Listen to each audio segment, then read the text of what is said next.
माँ बुढ़ी ठाकुराणी जय हो। माँ ठाकुराणी बाल्यलीला सरला आसे विदाय बेला जीवाई निज आस्थान को से निमंत्रण आसे एवं आसी पहुँचे सहस्राक्ष घट।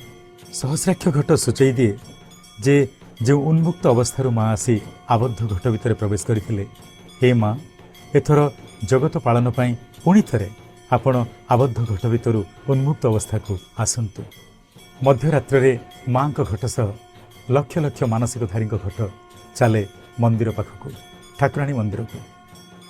कि अपूर्व से दृश्य, हृदय विदारक भी, अनन्य एवं अद्भुत आनंद भी। मंगलवार दिन सकाळे पूर्वाह्न माँ पहुँचती निज आस्थान से सरी जाए ठाकुराणी यात्रा। जदि ठाकुराणी यात्रा संपर्क में आपण मैंने किसी जानते ताहले आमको कमेंट करी जणांतु एवं आकर्षणीय उपहार जीतंतु।